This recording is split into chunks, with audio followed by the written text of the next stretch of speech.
Outside, there's a chill in the air as autumn takes its hold on the land. Inside the shop, the colors are out too, and the wrenches are turning on some very cool cars.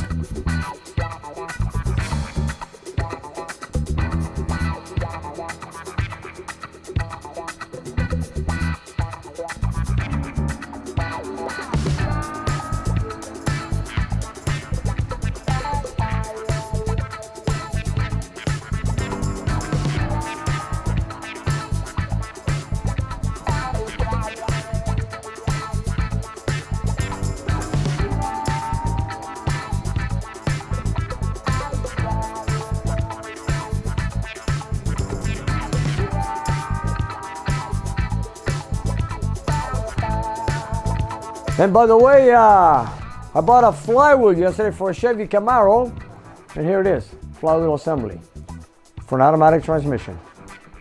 Sure, some people call it faceplate, some call it flywheel. Everybody was trying to correct me on my comments, but I want to correct myself that I did call it a flywheel, and here it is, flywheel assembly for an automatic transmission for that red Camaro small block Chevy. There you go, folks. Can't be that wrong.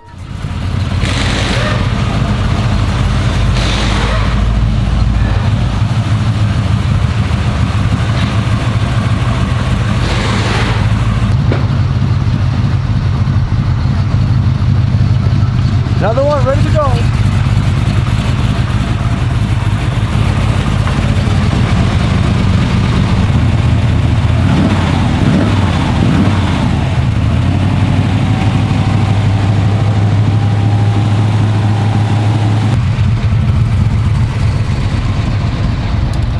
Got here a Camaro. We just installed one of my client's engines that he had it built by someone else, and this is the engine we had to dyno test it, and then he wanted us to install it in the car, which we just did, and now it's ready for delivery.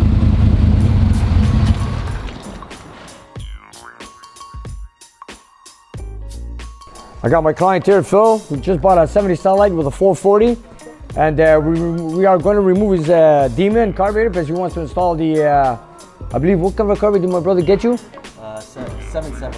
770, Street of Mitchell Holly, and with the electric choke. So now that we have it, we're going to install it here for him for easier cold starts. Beautiful car you got here, Phil. Nice. It's a good buy, a very good buy.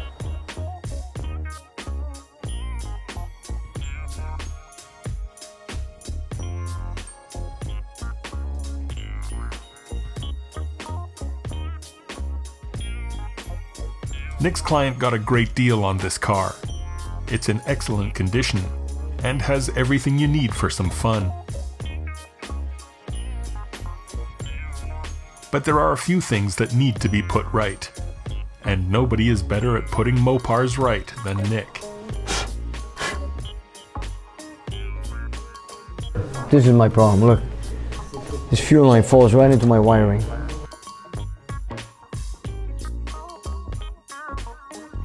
Okay, do it again. To the floor. Floor. There's no tension on the pedal. No tension on the pedal. No tension. Okay. Nothing. Oh, wow.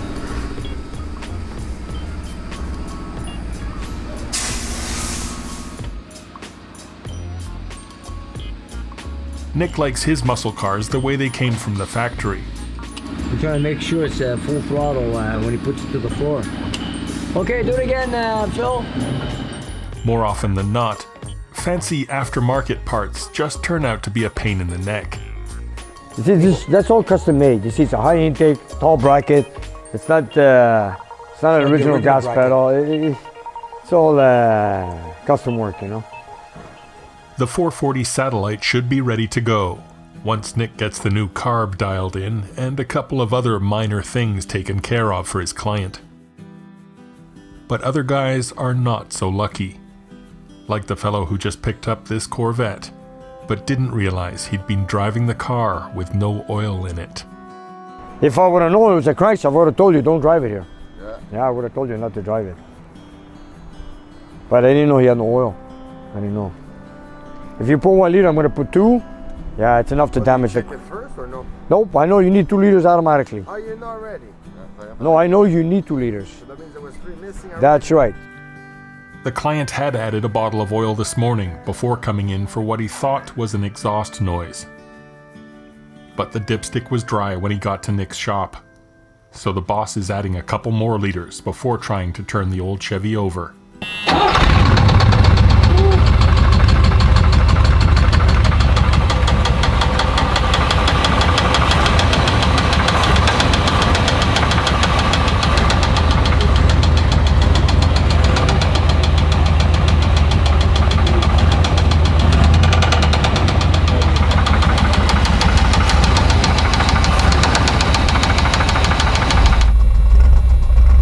Oh well, let's go see if it's still noisy, yeah? Looks like you spun a bearing. Oh yeah. It has to come out. Yeah. Finished. Oh well. I hate to tell you this. It's a gunner. We have to take out the engine, check it. What is it? Connect rod bearing, main bearings, whatever, I don't know, but it's in the crankshaft. You're gonna have to take out the motor, dismantle, and take it from there. The Stingray will have to wait for now. Nick wants to get this Plymouth started up.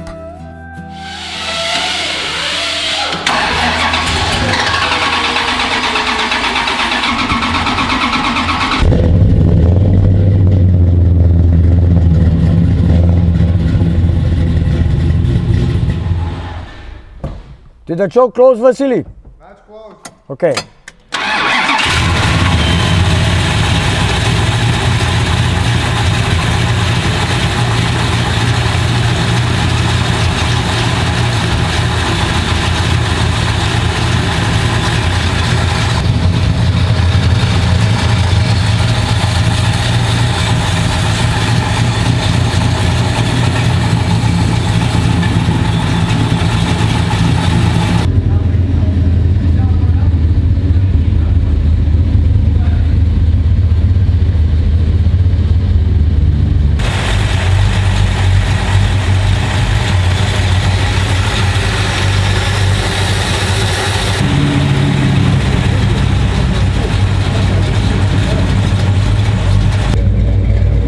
Carburetor seems to be performing well. The car sounds great as it idles in the shop. But Nick won't call it finished until he takes it for a test drive.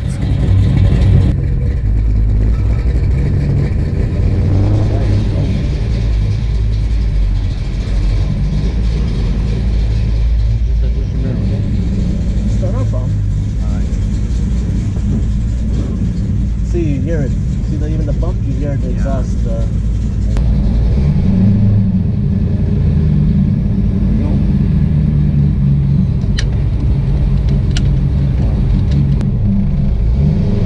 other car you drive, is it a manual transmission? No, automatic. Okay.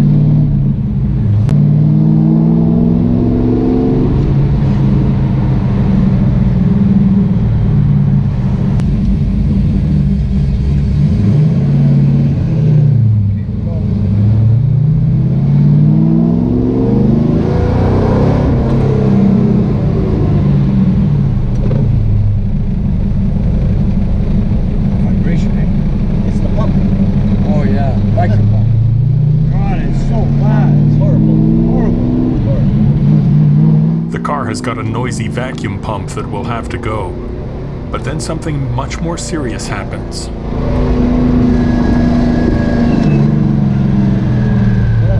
Pedal stuck. Pedal stuck on the floor.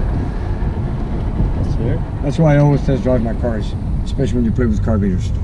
Look, it's stuck on the floor. Yeah. See? So let me go take a look. The new carb's return spring isn't doing the job. It's an easy fix, but if Nick hadn't been behind the wheel, this could have been a bad day. So you know what? We're going to go back and put another spring on it, much stronger, or add one, and then we'll take it from there. Okay, let's go. Because a muscle car is more than just an investment or a memory. It's also the machine that people will use to drive their families around. So Nick wants to make sure that they're running safe before he hands the keys back.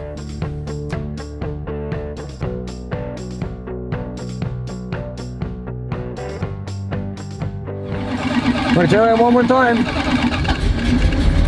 I gotta make sure that gas pedal doesn't, accelerator pedal does not stay to the floor when a customer drives. So my job is to make sure it doesn't happen again. So I'm gonna drive it around the street a couple of times. So when I floor it to the floor pan, I wanna make sure it does not stick. So here we go.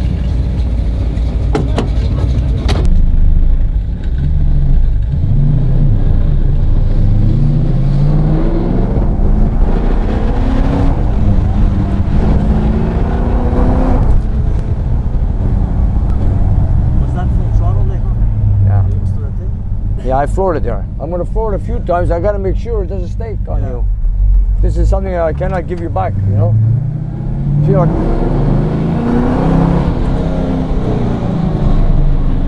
I'm going to press as hard as I can, so I'll make sure it doesn't happen to you, you know? Look.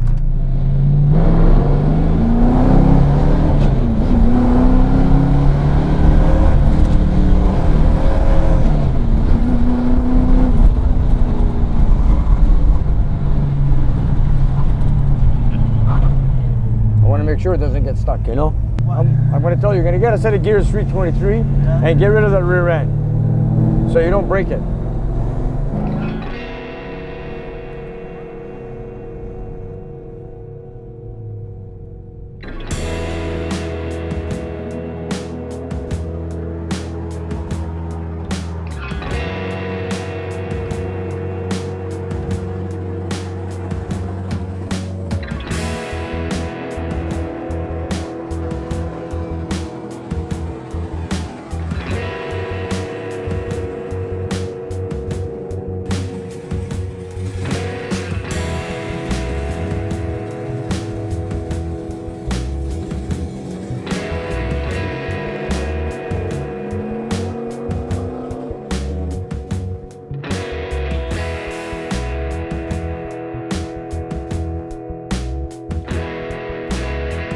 Most other shops are closed on the weekend, but Nick and Vasily are hard at it, working to make dream cars come true.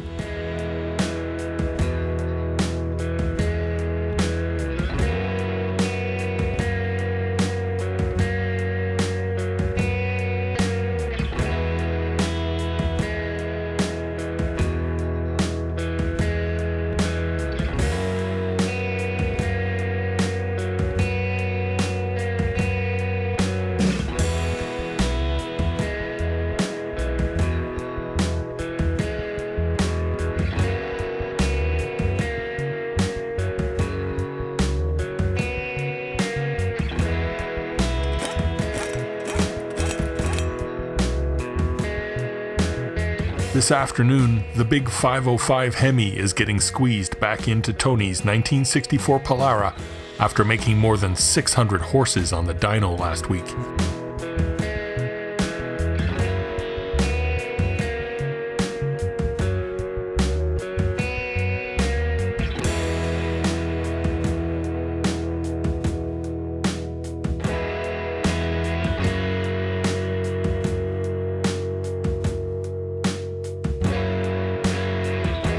But after the work is finally done, when all the customer cars are finished and the shop is closed, Nick heads out to look at one more car.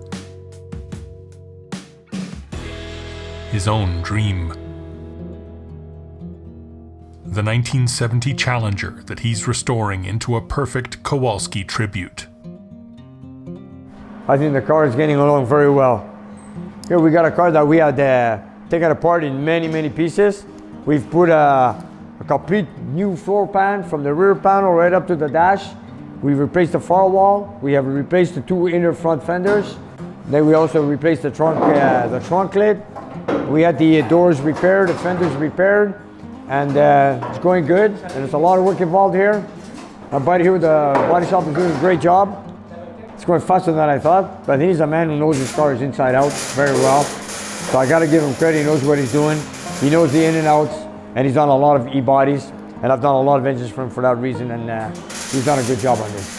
So before we know it, it's gonna be Alpine white. So in the meantime, we're just gonna line up everything, fenders, hood, of course, the quarter panels we're gonna replace right now. And after that, they'll be off to the paint shop. And the way it's going, when I get a chance to start working on the engine, then of course I gotta buy a fuel line, suspension, front end, interior, headliners, moldings, glass. We still have a long way to go. But this is a big advantage right here, doing all the metalwork. So we can put all the body parts together, paint it Alpine white, and then bring it home to my shop, put it in the corner, and then slowly but slowly we'll put it together. There's a lot of metal work involved. We put new braces for the inner fenders. We also had the firewall replaced because I wanted a nice solid piece. We're gonna do extra welding on all the corners. Want to make sure it's a solid car. And of course, we changed all the bushings and pins on the hinges. We're gonna line up the doors with the quarter panels and then with the fenders. We're gonna make sure every hole that doesn't belong will be welded shut. Yep, as you can see, it's a 4-speed car. Here it is. Can't wait to get it done. Wow, there's a lot of metal work in here. God, this guy, I think he's been welding for days and days and days. Taking out old pieces, putting new pieces in place. Slowly but surely, Kowalski's coming back to life.